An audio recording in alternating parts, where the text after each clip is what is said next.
Football at 4. John McMullen joins the Sports Bash every day at 4 o'clock to talk NFL. Eagles, we've been doing previews all week long. The NFC has been this week. Today is the day we do a macro picture on the NFC as a conference. Also, we'll touch on with John the news about Tyreek Hill that came out earlier today. Maybe we'll ask John if Villanova. John, we will ask you. Do you consider Villanova part of the Philadelphia sports scene? Yes or no? Yes. Thank you, John. Another brilliant man saying some truth to you. I don't know what the hell's wrong with you. No, time out. I did not say that, but I knew there are people who say that. We had people texting in who put out that sentiment. We had people texting in saying Villanova is not a Philly team. I didn't say it. I'm just saying I know there are people who say it because people like to say that because it's on the main line, it's not part of the real city. I just wanted to know what John's perspective was. Yeah, I mean, people have made that argument. I think it has more to do with their success and going way back to when essentially Rolly Massimino disrupted the Big Five. That upset a lot of people, but they were in the Big Five, which is a city school. So to me, think about all the arenas and stadiums across the country in suburbs. They're not part of the team. When the Pistons played in Auburn Hills, they weren't the Detroit Pistons. Of course they were. It's absurd. It's an absurd argument because it's not in the city of Philadelphia.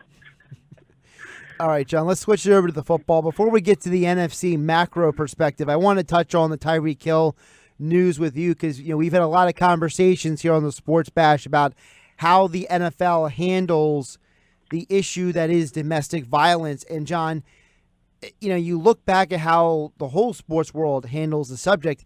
I think one of the things that gets overlooked is that at the end of the day, isn't it not the NFL's job to be the justice system? Isn't it the justice system's job to, adjudicate whether Tyreek Hill committed a crime or not? It kind of feels like that gets forgotten in some of this. People are expecting the NFL to do the job that really isn't theirs. Well, yeah, I mean, I've made that argument for years. It should be, but the NFL shoots itself in the foot by getting into this investigation business. And that's what I kind of pointed out this morning on Twitter. It's, what do you think this league, which doesn't have subpoena power, can't compel people to talk to them? You think they're going to have a better investigation than the actual authorities that have the power to force people to do things? It's absurd. It's dumb. It's a dumb policy by the NFL. They get into this problem because they don't educate their fan base well enough. Forget the fan base. Half the media doesn't understand the difference between the substance abuse policy and the personal conduct policy. So my pet peeve is the NFL thinks smoking weed is worse than domestic violence. Well, no, they have a CBA, and the substance abuse policy is very structured, and the personal conduct policy is not, and basically up to the whims of one man. And what he should have done from day one, and this goes all the way back to Ray Rice in Atlantic City, and because that's where this all started, what he should have done from day one is educate people and say, look, this is a legal matter, and once that is completed, we will talk about punishment. You could put them on the commissioner's exempt list if you want to put them on ice. I understand that part of it until the legal aspect goes down, at least for these controversial issues. But you can't say you're going to, in essence, do a parallel investigation. What does that accomplish other than PR? And the PR, which they're trying to get favorable by saying we investigated this, turns out to be worse because you look soft on domestic violence, and the uneducated can say you think weed is worse than domestic violence. And that's where they are, because half of the people in this country, I dare say more than half, that follow the NFL believe they think smoking weed is worse than domestic violence, which is dumb, but that's where we are. John, as a whole, we know the NFL has been having conversations with the players' union about the next collective bargaining agreement. Would you expect there to be a more defined set of rules or at least perspectives in the next CBA when it comes to domestic violence? I think they will try to implement. Understand, there's no such thing, and this is another one of my pet peeves. There's no such thing as a domestic violence policy in the NFL. You will constantly see that cited on websites and newspapers, and every single one of them is wrong. It was one man, Roger Goodell, promising to use one suspension of 6 games under the personal conduct policy. It wasn't negotiated. It wasn't collectively bargained, and it was the same the day before as the day after. It's up to him whether to use it or not. So it doesn't even exist, number one. It's just his promise to use a 6-game scale for those types of issues. So I do think they will try to get that on paper and structured, and that's the give and take of collective bargaining. You generally give something up to get something. And what the NFL wants most is 18 games. And if they're going to get 18 games, they're going to have to give up something. John, let's step up to the rest of the NFC. You and Mike Gill did the division-by-division previews this week of the West, the North, the South, and the East. Let's do a macro perspective on the NFC right now. Excluding the Eagles, what are the teams that you are looking at and you think are, not the main top dogs? I think most people would agree. Saints, Rams, they're both in the conference championship game. The Eagles, if they're healthy, they're in the conversation. But what is that next tier of teams that are, the wild card contenders, maybe the 9-7 division winner type teams? Well, I think there is tiers, and I think the top tier is 3 teams, and I think it is the teams you mentioned. I think it's the Saints, it's the Rams, it's the Eagles. So I think that's tier 1. And then you go down to tier 2, and I think there's a lot that could be in that conversation. And that's where you have the Dallases of the world. I think Minnesota, Chicago, Green Bay, because of Aaron Rodgers, all of those teams in the NFC North, if things go correctly for them, Atlanta in the South. And I don't think there's going – a lot of people like San Francisco because a lot of people like Jimmy Garoppolo. Seattle. I don't think there's going to be 2 playoff teams from the NFC West. I think Seattle's going to take a step back, but you could argue they're in that tier 2 as well. So tier 1, I think it's the Eagles, the Saints, and the Rams. You mentioned the NFC West. How much do you think that, a team, whoever wins that division, I assume it's going to be the Rams, is going to benefit from the fact that they're in a division with the Cardinals, whereas you look at a team like the Saints, they're in a division with 4 bona fide, very talented teams. How much do we overlook sometimes the fact that the strength of your division, like the Patriots for all these years, benefits you in not just winning your division, but getting that overall good record? No, it's huge. And that is, we're talking about a 2-decade run for the Patriots. And the strengths are obvious, and they start with Tom Brady and Bill Belichick. But the second strength is that division, even more than all the great players during their runs, whether it was the Gronkowski era, the Randy Moss era, whoever you want to bring up, as far as the secondary star players during their impressive run. The second most important aspect has been the Jets, and the Bills and the Dolphins have been atrocious for the vast majority of that 2 decades. And it continues into this year as well. And that's one of the reasons why the Patriots aren't going to take a step back. So having a weak division is huge. And conversely, having a tough division is really, really difficult because you got to play each other. And what generally happens in that instance is you beat each other up, and that makes it more difficult for you. Speaking of the Cardinals, Deshaun, I want you to bring you into this because I've been talking with Deshaun about the fact that, with Kyler Murray coming to the NFL, the thing that concerns me with the Cardinals is the offensive line. If you asked me, John, I feel like the Cardinals may have the worst offensive line in the NFC. And I know Deshaun feels like, that Cliff Kingsbury, and I don't want to speak for you, D. I want to give you the opportunity, to talk with John about this because I feel like because of that bad offensive line, it's going to hurt Kyler Murray's development, whereas you feel like Kyler Murray is such an apt athlete, and because of the Cliff Kingsbury system that they'll be able to overcome any issues with the O-line. Well, let me clarify that before John Sure. steps in. I don't think that it'll be something long-term that would benefit him. I think for this year, if this offense can be successful with the gadgets and gadgets, we've seen it in the past with Chip Kelly's first year and the Washington Redskins with RG3's first year. If you could find a way to kind of hold off until you get more talent on that O-line, you can have some parts of success. Yeah, I agree with that. I think you're both right. I mean, the offensive line is important long-term if they continue, and they probably do have on paper the worst offensive line in football, not just the NFC, and that continues. That was last year. That was the big problem with Josh Rosen. That'll continue this year. But you do see those spikes. Chip Kelly is a good example where people can take you by surprise. And even last year, you saw that a little bit with Matt Nagy, who schemed up for Mitchell Trubisky. So a lot of it is important, and we'll see what Cliff Kingsbury is able to do. Long term, though, yeah, you got a bad offensive line. I don't care who you are. You're going to get hurt at some point, and especially guys who extend plays and want to extend plays.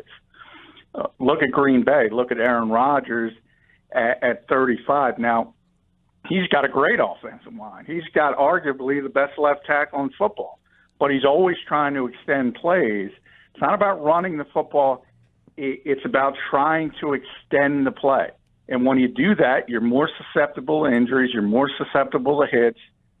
We've seen it already with Deshaun Watson, who's had a bad offensive line himself, but makes up for it because of his playmaking ability. It's more difficult. If you got guys up front who can't block, it makes it more difficult. Yeah, John, and to piggyback off of that, you got a team that reported today in the Baltimore Ravens, and last year they kind of used a special type of run-first offense to help a quarterback who likes to extend plays has some success. My point was just that obviously long-term you need that offensive line because – you've seen it even in the game against Alabama with Kyler Murray. He was getting crushed when he didn't have protection. And, I mean, that's going to get anybody hurt. But for guys like that in that mold that can run and throw, and with these innovative offensive coaches, not to say that this team is going to be a good team by any stretch, but they can have some glimpse of success if they can kind of dial up some schemes. Yeah, and that's what happened. And I use that word very judiciously, innovative, because I always argue people too often confuse new with innovative. And what happens, like Chip Kelly, we now have hindsight, and we now see it wasn't really that innovative. It was new, and people weren't used to it. And as they got more used to it, well, what happened? And that becomes the issue. Whereas Matt Nagy, I used him last year. Early returns are tremendous. Uses a lot of eyewash, they call it in the NFL. They fool people. But you know what? People are going to get more used to it. John, I don't mean to cut in, but I've always wanted to ask you this question with the Chip Kelly thing. Obviously, Chip Kelly soured, but do you think his own demise was he just didn't get the right personnel for what he was really trying to run? No, his personality was he thought his scheme was the star, and he's getting rid of players like Deshaun Jackson, LaShawn McCoy, and he wanted sort of scheme over talent, and he believed that his scheme was the star. And if you bought into it, if you just bought into it, they were going to have tremendous success. And really, his scheme was based on not even a scheme; it was based on the theory of tempo and the theory of being in better condition and making the defense tired. And people kind of figured out the trick. And he was a one-horse pony. And I'll never forget Lane Johnson. He said, "I'm sick of this bleep." And he finally, when Chip was gone, he finally got to run a real NFL offense. Now, hey, Chip did a lot of good things and a lot of things that people take. But remember, I point to New England again. It seems like we're always pointing to New England, because they were doing tempo before Chip Kelly ever got here. Bill Belichick brought Chip Kelly up to pick his mind on the tempo aspect, but they used it judiciously, and they still use it judiciously. And they have the quarterback that what can he do? He can put his foot on the gas and put it to the floor, or you know what? If he's in a 25 zone and you want to run that clock, he can take it off. But Chip was always go, go, go. And so I think people can take from what he did well and use it and putting it into an NFL system. The Patriots are obviously the best example. Peyton Manning also did it before Chip Kelly ever got to the NFL. So it wasn't all bad, but the NFL is about adjustments. And whether it's players or schemes, when you're good, people are going to take that off season and they're going to study the film and they're going to do everything possible to adjust and make it more difficult. And conversely, the great coaches, the great players, they adjust back. And that's the difference between a one-trick pony and a great coach. John McMullen joining us on World Wakanda Hotline on 97.3 ESPN every 4 o'clock on the Sports Bash. Football at 4 with John McMullen. Check out all of his work at 973ESPN.com and follow him on Twitter at JFMcMullen. John, looking over again at the NFC, every year in the NFL we see a team that didn't make the playoffs the year before. They make it the next year. So what are the team or teams that you're focusing on and saying, watch out for these teams because they could be in the postseason this year when they weren't in it last year? Well, I think there's some obvious ones. I mean, Minnesota would have been in the postseason last year if they won Week 17. If they even had a mediocre offensive line, they would have been in the playoffs, and the Eagles wouldn't have been in the playoffs. So that is an obvious team. But if you're looking for a real surprise, I would say Tampa. I think they have an opportunity. That was a really bad team, and I think it starts with the coaching staff. Not only did they bring in Bruce Arians, but if you look at their assistants, Todd Bowles, a defensive coordinator, Keith Armstrong, one of the best special teams coaches in this league, even the position coaches, they got heavyweights on that coaching staff. And there is a huge difference from what it was last year. So a lot of it depends on Jameis Winston. This is his last opportunity. But Bruce has been known as sort of a quarterback whisperer. So if he gets in moving in the right direction, they have a ton of playmakers. That could be the biggest surprise team to me. I don't think it's going to be San Francisco. Yeah, John, speaking of San Francisco, look, I understand Kyle Shanahan's this great offensive mind. I understand there's a lot of hopes and dreams that go along with Jimmy Garoppolo, but I just feel like, and maybe I just can't put my finger on it. I mean, they got a great tight end. What exactly is that team missing, though? I feel like it's more. So you feel it's just receivers? Well, and I'm not completely sold on Jimmy Garoppolo. People went head over heels. I mean, he won his first 7 starts, I think, and people are arguing he's better than Tom Brady. I mean, it was absurd. It was pump the brakes, and half of those starts were when the season was already lost in his first year in San Francisco during the trade. I mean, nobody was preparing, nobody cared, and they took people by surprise. So, number one, I think he's got a chance to be a good quarterback. I'm not saying that, but people were crowning him as this elite quarterback after 7 starts. It just doesn't work that way. And then when you look at the receivers, I mean, Jordan Matthews is going to be one of their starting receivers. We've seen him here enough to know he's not a starting receiver in this league. And I think Dante Pettis is going to be a number 1 receiver. Good luck with that. If you look at some of the number 1 receivers in this league, that group is not good enough. So that's going to hurt Jimmy Garoppolo. You're right about George Kittle. He's tremendous. And they brought in Tevin Coleman. That's a guy the Eagles wanted badly in free agency, but he wanted to reunite with Kyle Shanahan. Jerick McKinnon's coming back from the knee injury, so they might have some talent in the backfield. They're getting better. They got a pass rush with Nick Bosa and Dee Ford, and they didn't have a pass rush. But it's tough to win in this league when you don't have talent at receiver. It's a passing league. John, one more for you. We'll let you go, and appreciate your time on a Friday on 97.3 ESPN. Again, follow John on Twitter at JFMcMullen for all your Eagles and NFL news.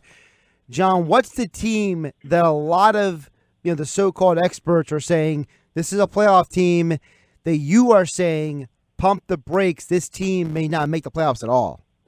Chicago, for the exact reason people always are surprised by worst to first, and they're always surprised when that first-place team comes back to the pack. The easy explanation is first-place schedule versus last-place schedule. But in Chicago's case, you have an interesting dynamic in the fact that Mitchell Trubisky remains the worst quarterback in the division. So they overcame that last year. They got to overcome it again. And I always talk about turnovers. Their defense was unbelievable creating turnovers last year. And we all know how that works. You can play sound defense. Sometimes the tidal wave comes. Sometimes it doesn't. It's still going to be a very good defense talent-wise. But Vic Fangio is gone.